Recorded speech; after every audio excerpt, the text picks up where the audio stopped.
ایک دوست نے اپنے ایک دوسرے دوست سے قرض لیا اور قرض لینے کے بعد جو ٹائم تھا وہ پورا ہو گیا. اب پیسے اس نے نہیں لوٹائے. بڑی کوشش کی اس نے کہ بھائی میری رقم واپس دے دیں, اس نے نہیں دیا. اب وہ یہ کیس لے کر عدالت میں چلا گیا اور جج صاحب سے جا کر اس نے کہا کہ اس نے میرے پیسے دینے اور یہ میری رقم نہیں لوٹا رہا. تو جج صاحب نے کہا کہ تمہارے پاس 30 دن ہیں, ود ان 30 days تم نے اس کے پیسے واپس لوٹانے ہیں, ورنہ پھر تمہارے خلاف فیصلہ ہو جائے گا. تو وہ شخص گھر گیا. اب اس نے کیا کیا, اس نے صبح سے لے کر شام تک درود پاک پڑھنا شروع کر دیے. 1 دن 2 دن 3 دن 27 دن ہو گئے. وہ درود پڑھتا رہا اور انتظار کرتا رہا. پیسے تو تھے نہیں, 30ویں دن عدالت میں پیش ہونا تھا. 27 دن گزر گئے, 28ویں رات آ گئی. خواب میں اس کو کسی نے آواز دی کہ گھبراؤ نہیں, تمہارا قرض ادا ہو جائے گا. اگلے دن پھر درود پاک پڑھتا رہا. اب نبی پاک کی خواب میں زیارت ہوئی.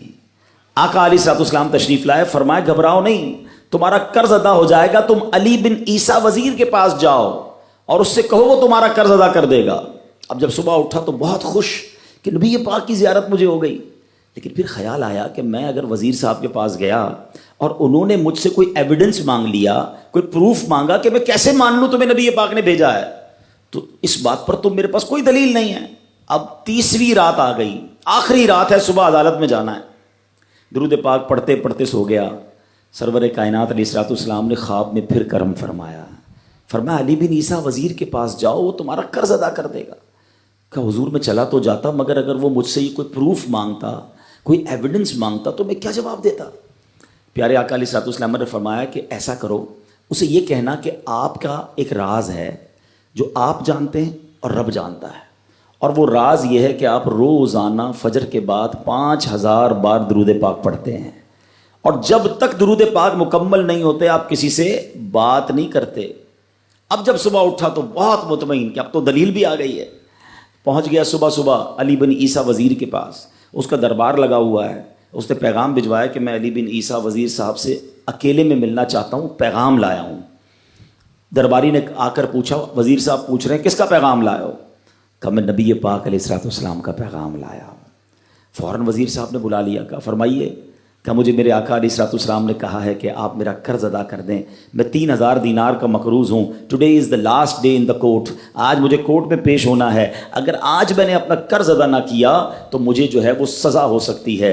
علی بن عیسیٰ کہتا ہے میں بالکل آپ کا قرض تو ادا کر سکتا ہوں, مگر مجھے کیسے پتہ چلے, کوئی دلیل ہے, کوئی پروف ہے کہ آپ کو نبی پاک علیہ الصلوۃ والسلام نے بھیجا ہے؟ کہتا ہے ہاں, خالی ہاتھ نہیں آیا, آقا نے دلیل بھی عطا فرمائی ہے.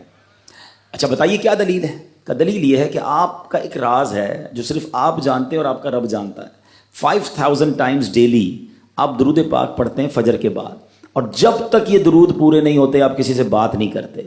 آپ ذرا پہلے تھوڑی دیر کے لیے امیجن کریں کہ جو وزیر 5000 بار روز درود پڑھتا ہوگا وہ عاشق رسول کیسا ہوگا.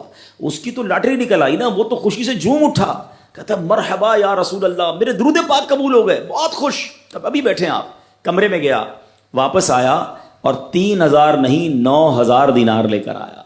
کہتے 3000 تو نبی پاک کا حکم, مرحبا یا رسول اللہ, 3000 اور لیجئے, آپ نے اتنی اچھی خبر مجھے سنائی, اتنا پیارا خواب سنایا, آپ کے قدم میرے گھر تک آئے, اور 3000 مزید لے جائیے, اس سے اپنے بچوں کے لیے کوئی کاروبار شروع کیجئے, اور ایک وعدہ بھی کیجئے, زندگی میں آئندہ جب بھی آپ کو کوئی ضرورت پڑے گی نا, آپ میرے پاس آئیں گے, میں آپ کا بھائی ہوں. اب یہ دیوانہ بڑا خوش ہو کر عدالت پہنچا. اچھا everybody expecting over there, سب یہ سوچ رہے تھے کہ یہ اس نے آج گرفتار ہی ہونا ہے, کیونکہ تھا ہی کچھ نہیں اس کے پاس, پہلے ہی کہہ دیا تھا کہ میں کولیپس ہو گیا ہوں.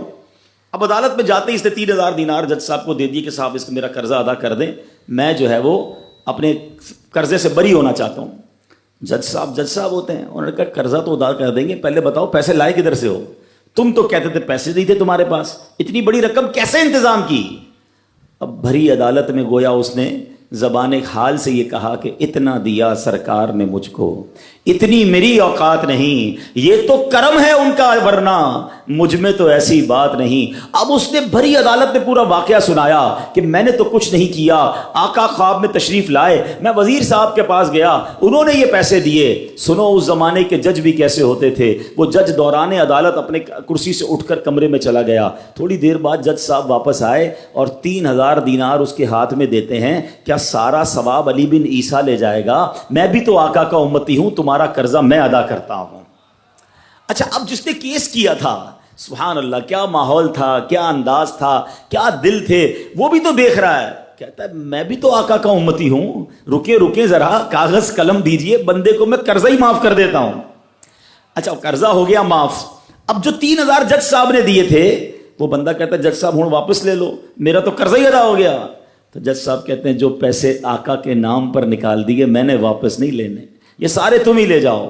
اب یہ 12000 دینار لے کر یہ عاشق رسول جھومتا ہوا اپنے گھر پر جا رہا ہے۔ اے میرے پیارے اسلامی بھائیوں، ایک رات پہلے ایک سنگل پینی اس کے پاس نہیں ہے، اور اگلے دن 12000 دینار ہیں۔ درود پاک وہ وظیفہ ہے جو دل سے پڑھا جائے تو سبحان اللہ یہ مصیبتوں کو ٹالنے والا وظیفہ ہے، یہ پریشانیوں کو دور کرنے والا وظیفہ ہے۔ اور یہ میں نہیں کہہ رہا، خود سرور کائنات علیہ الصلوۃ والسلام کی حدیث ہے جس کا مضمون ہے کہ جو پریشانیوں میں ہو، جو مصیبتوں میں ہو، اس کو چاہیے کہ مجھ پر درود پڑھے، کہ درود پریشانیوں کو لے جاتا ہے، مصیبتوں کو لے جاتا ہے۔ ایک شاعر نے کیا خوب لکھا ہے، اور واقعی حق لکھا ہے، ہر درد کی دوا ہے صلی علی محمد، ہر درد کی دوا ہے صلی علی محمد، تعویذ ہر بلا ہے صلی علی محمد۔ تو ہمیں چاہیے، خاص طور پہ ربیع الاول کا مہینہ ہے، کثرت سے درود پاک پڑھیں۔